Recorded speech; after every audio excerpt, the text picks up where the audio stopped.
کا جواب کہیں دکھائی نہ دیا. اور جب میں نے قرآن مجید جمع کرنے کی تاریخ پڑھی اور جمع قرآن کے وقت اصحاب پیغمبر کے اختلافات کو ملاحظہ کیا تو میرے شکوک و شبہات میں مزید اضافہ ہوا کہ کس نے قرآن کو جمع کیا. یعنی قرآن منتشر چھوڑ کے گئے تھے، لوگوں نے جمع کیا. کن لوگوں نے جمع کیا، کس طرح سے جمع کیا؟ جب وہ میں پڑھنے گیا تو میں تو عجیب حیرت میں ڈوب گیا کہ جمع قرآن پر بھی متفق نہیں ہے.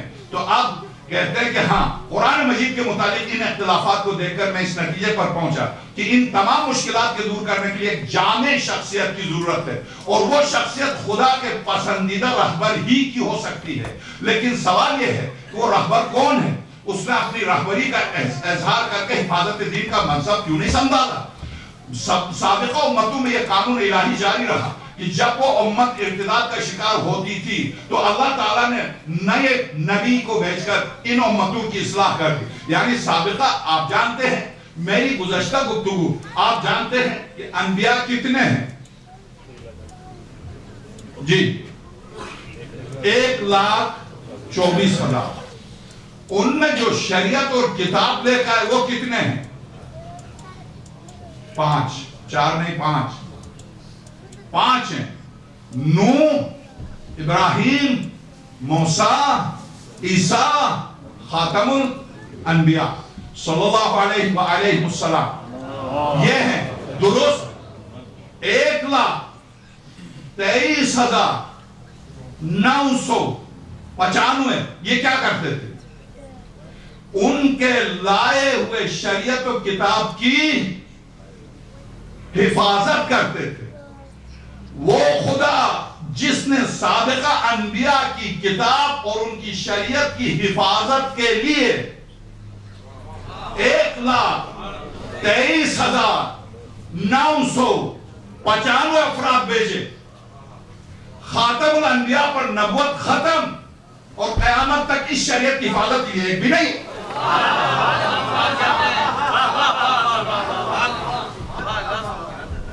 ختم نبوت پر ہم سب متفق ہیں، مگر اس کی حفاظت کے لیے ایک بھی نہیں.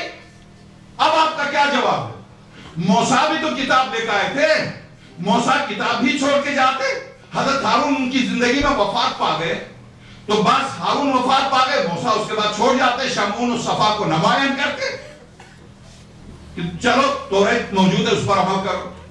جب آپ کہتے ہیں، مصنف کہتے ہیں کہ حیرت کی بات ہے، موسیٰ کی زندگی میں ہمیں ہمیشہ کے لیے، یعنی اب کہتے ہیں کہ سابقہ امتوں میں یہ قانون الہی جاری رہا کہ جب وہ امت ارتداد کا شکار ہوتی تھی تو اللہ تعالیٰ نے نئے نبی کو بھیج کر ان امتوں کی اصلاح کرتا تھا.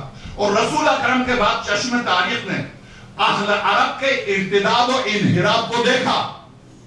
چشم تاریخ نے اہل عرب پیغمبر کی وفات کے فوراً بعد چشم فلک نے اور کائنات نے دیکھا کہ سب بولے مکتبہ اہل بیت میں 5 بج گئے تھے، سب مرتد ہو گئے تھے.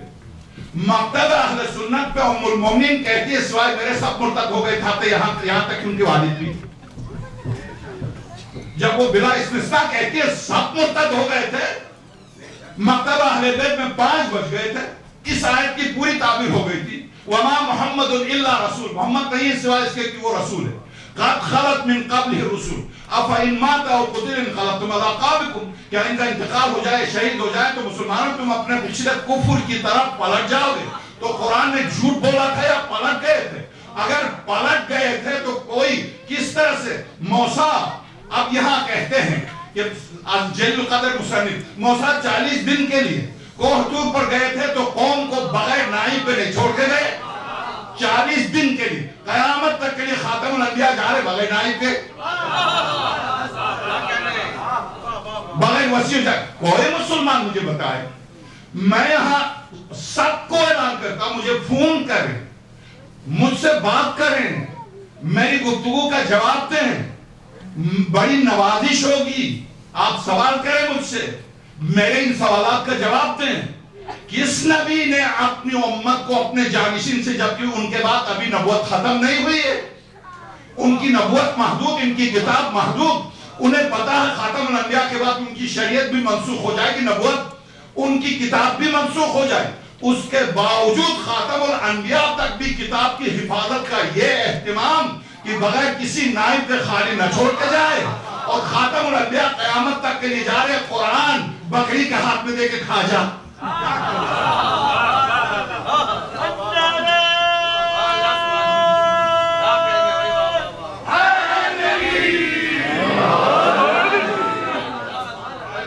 معذرت خواہ ہوں، جس منزل پہ میں نے آپ سے وعدہ کیا تھا یہ کتاب پڑھوں گا تو آپ بلند ہو، جس منزل تک میں آ رہا تھا کہ آپ اٹھ کے داد دیں گے وہ منزل رہ گئی۔ اب تو آپ کو پتا ہے کہ عبارت میں شروع کر چکا ہوں، اب مجھے یہ کتاب پوری کرنی ہی کرنی ہے، مگر مجھے یقین ہے کہ جب آپ سنیں گے تو آپ لذت محسوس کریں گے، آپ کو تھکے ہوئے تو بھی آپ کو نیند نہیں آئے گی۔ باوز بلند صلوات بھیجئے۔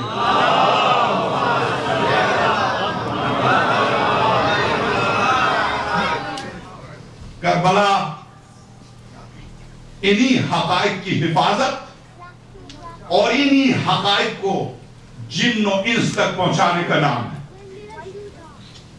عجب نہیں ہے کہ قرآن کریم جن حیوانات پر گفتگو کر رہا وہ حیوانات تک حق شناس ہوں اور انسان اتنا بلند مقام رکھتے ہوئے حق شناس نہ ہو۔ شیخ عباس قمی منتہی الاعمال اردو میں ترجمہ ہے احسن المقال نام ہے ترجمے کا، اس کی پہلی جلد واقعات کربلا پہلی جلد، جب دیبل خدائی آقا امام ہشتم کی بارگاہ میں آ کر اپنے 40 بند کا مرثیہ سنایا، میرے امام ہشتم نے وہ جب آیا تھا تو ذی الحج کا مہینہ تھا، مرثیہ بہت پہلے کہا تھا مگر آقا کی بارگاہ میں آ کے سنانا چاہتا، خود حضرت نے بلایا تھا کہ دیبل آ جاؤ مجھے سنا دو۔ دیبل آیا، شاعر مخلص شاعر تھا، فرزدق کی طرح آیا، اس نے آقا امام رضا صلی اللہ علیہ کی بارگاہ میں اپنا 40 بند کا مرثیہ سنایا۔ وَقَبْرٌ بِتُوسٍ يَا لَهَا مِن مُصِیبَتٍ، اس مصرے کا اضافہ اس مرثیے میں خود امام رضا نے کیا۔ جب امام موسیٰ کاظم تک آیا دیبل کہ کتنا غریب تھا وہ میرا امام جو 14 سال جیل میں رہا، تو اب امام رضا تڑپ کر روئے، فرمایا دیبل تجھ پر تیرے پورے خاندان پر خدا رحمت نازل کرے، اجازت ہے کہ اس کے بعد میں ایک مرثیے کا اضافہ کروں ایک بند کا؟ مولا شرف ہے قیامت تک کہ مجھ جیسے حقیر کے کلام میں کلام الہی شامل ہو شعر کی صورت میں۔ تو اب خود امام رضا صلی اللہ علیہ نے ایک بند وَقَبْرٌ بِتُوسٍ يَا لَهَا مِن مُصِیبَتٍ، ایک غریب کی قبر توس میں ہوگی اور اس کی مصیبت کیسی ہے، نہ اولاد ہے نہ خاندان ہے، سب مدینے میں اور وہ غریب ہے۔ تو شیخ دیبل خدائی طرف اٹھا، مولا وہ کون ہے؟ حضرت نے فرمایا دیبل وہ میں ہوں اس عالم غربت میں شہید ہو جاؤں گا، میرا لقب ہی غریب الغربا ہوگا۔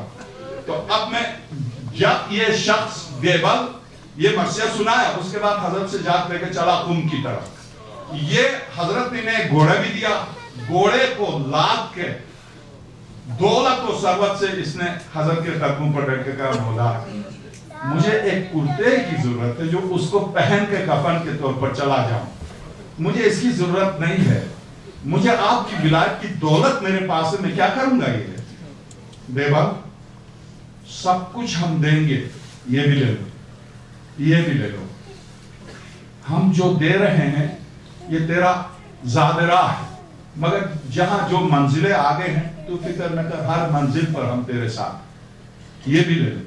دیبل وہاں سے رخصت ہو کے چلا۔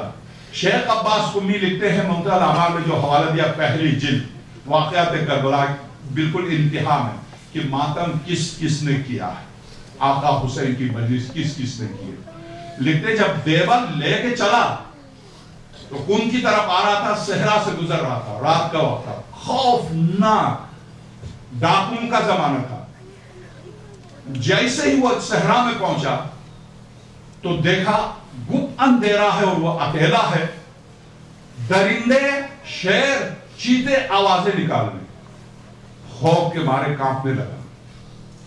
اس نے چاروں طرف دیکھا کہ میں کہاں جاؤں، دیکھا دور یہ روشنی چراغ نظر آ رہا، دعائیں پڑھتے آقا امام رضا کا نام لیتے ہوئے پہنچ گیا وہاں، دیکھا ایک ضعیف خاتون ہے، ان کی ایک بیٹی یا بہو ہے، ایک بیٹا ہے، اس کو پریشان دیکھ کر کہا تم کون ہو؟ اس نے کہا میں دیوال کو سب جانتے، دیوال ہمارے غریب خانے پر